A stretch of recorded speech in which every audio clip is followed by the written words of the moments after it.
నమస్తే అండి. అందరూ ఎలా ఉన్నారు? బాగున్నారా?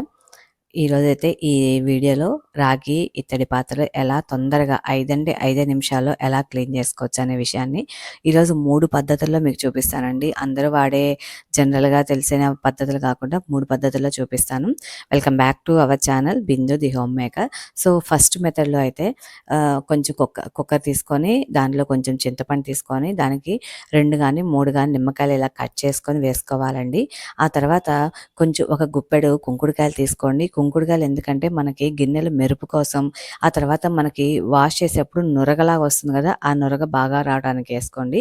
ఆ తర్వాత కొంచెం ఒక గుప్పెడు ఉప్పు వేసుకోండి. ఇవన్నీ వేసుకొని ఒక గ్లాస్ వాటర్ పోసేసి కుక్కర్ పెట్టేసుకోండి. కుక్కర్ పెట్టుకున్న తర్వాత 5, 6 విజిల్స్ రానివ్వండి. ఎందుకంటే మనకి కుంకుడుకాయలు బాగా ఉన్నాయి కాబట్టి సో, అవి మెత్తగా ఉడకటానికి మనకి 5, 6 విజిల్స్ రానిస్తే గనక చాలా బాగా మెత్తగా ఉండి బాగా స్మాష్ అవుతాయన్నమాట.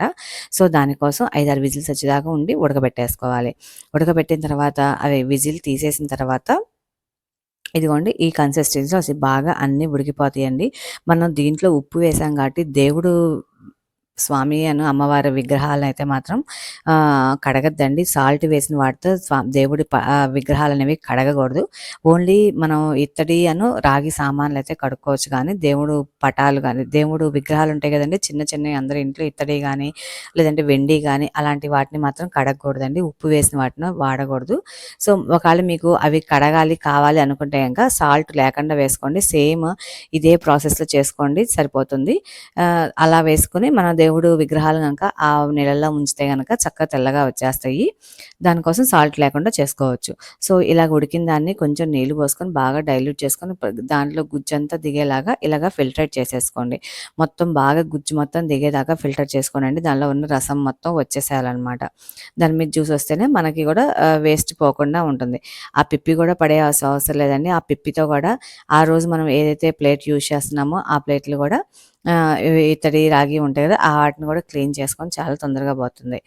అంతేకాకుండా ఈ లిక్విడ్ వచ్చేసరికి మనము చక్కగా ఇంట్లో గిన్నెలు, పాత్రలు కూడా కడుక్కోవచ్చండి. ఎంత తళతళ మెరుస్తాయి అంటే చెప్పలేను. అంత బావుంటాయన్నమాట.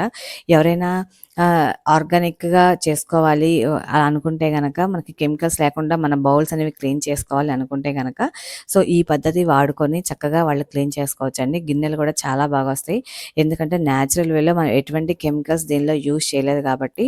అంతేకాకుండా మనకు అన్నీ నేచురల్ ప్రొడక్ట్సే కదా! అందుకని మనకి ఎటువంటి ఇబ్బంది ఉండదండి. కడుపులోకి వెళ్ళినా కూడా మనకి ఎటువంటి ప్రాబ్లమ్ ఉండదనమాట.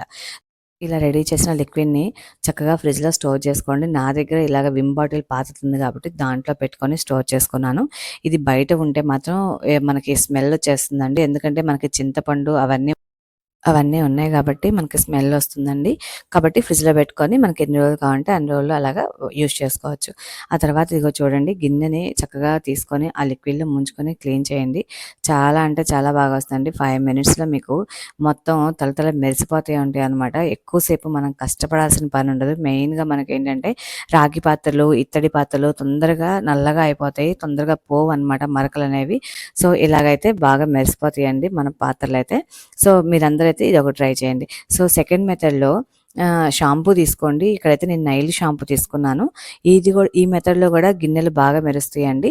ఆ తర్వాత నిమ్మకాయ ఒక చెక్క నిమ్మకాయ గానీ, లేదంటే ఒక నిమ్మకాయ గానీ తీసుకోండి. నేనైతే నైలు షాంపూ తీస్తున్నానండి. ఏ షాంపూ అయినా పర్లేదు. వాటికా మనకి ఇంకా చాలా రకాలున్నాయి గదా! డవ్ గానీ, ఏ షాంపూ ఉన్నా మీరు ఏదైతే యూజ్ చేస్తారో అది తీసుకోండి. దాంట్లో కొంచెం వాటర్ పోసి డైల్యూట్ చేసుకోండి.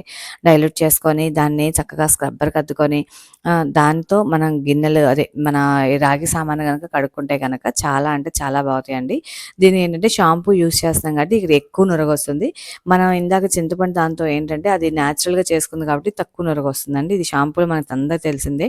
షాంపూ మనకి ఎంత బాగా నురగొస్తుందని మనం హెడ్ బాత్ చేసేప్పుడు మనకు అర్థమవుతది కాబట్టి సో, ఇలాగ క్లీన్ చేయండి. చాలా అంటే చాలా బాగా క్లీన్ అవుతాయండి. ఎక్కువ టైం పెట్టవలసిందనమాట. ముందుగా మెయిన్ థింగ్ దట్టు ఏంటంటే చాలా అంటే చాలా సింపుల్. మన ఇంట్లో ఉండే ఇంగ్రీడియెంట్స్ ఇయన్నీ గూడా సో, దీన్నయితే గనక వాష్ చేసినా చూసారు కదా! ఎంత బాగా తెల్లగా తళతళలాడుతుందో.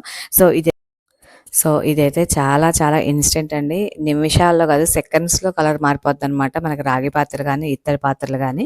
సో, చాలా సింపుల్. సో, దానికోసమైతే ఒక ప్లేట్ తీసుకొని దాంట్లో సాల్టు, ఒక చెక్క నిమ్మకాయ మనకి సామాను బట్టి చెక్క గానీ, లేదంటే మొత్తం గానీ వేసేసుకొని, ఆ నిమ్మ బద్దతో గానీ, లేదంటే ఒక స్క్రబ్బర్ తీసుకొని గానీ క్లీన్ చేయండి. చూసారా ఎంత బాగా క్లీన్ అయిందో.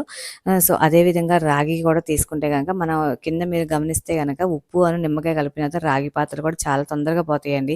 ఎక్కువ శ్రమ పడే పని లేదనమాట. మనం యూజ్ చేసే పీతాంబరి కంటే కూడా ఇది చాలా ఫాస్ట్‌గా రిజల్ట్ ఇచ్చిద్ది మనకైతే. సో, చూసారు కదా ఎంత ఫాస్ట్‌గా అంటే మనం ఎంత నల్లగా ఉన్న రాగి పాత్రలైనా కూడా తళతళ మెరిసేలాగా చేస్తాయండి. వితిన్ మినిట్స్‌లో, సెకండ్స్‌లో చేసేసుకోవచ్చనమాట. చాలా అంటే చాలా ఈజీ. సో, నేనైతే ఇదిగో చూసారు కదా ఎంత బాగున్నాయో. సో, ఇలా వస్తాయండి గిన్నెలన్నీ కూడా. వెండి పాత్రలకైతే ఎలా క్లీన్ చేసుకోవాలనేది కూడా వేరే వీడియోలో షేర్ చేస్తాను. సో, నేనైతే ఈరోజు అదే లిక్విడ్‌తో నేను ఆ వెండి పాత్రలు కూడా క్లీన్ చేశానండి. మీకు గనక ఒక్క పాయింట్ అన్నా నచ్చింది అనుకుంటే మాత్రం మన ఛానల్‌ని లైక్ చేయండి, సబ్స్క్రైబ్ చేసుకోండి.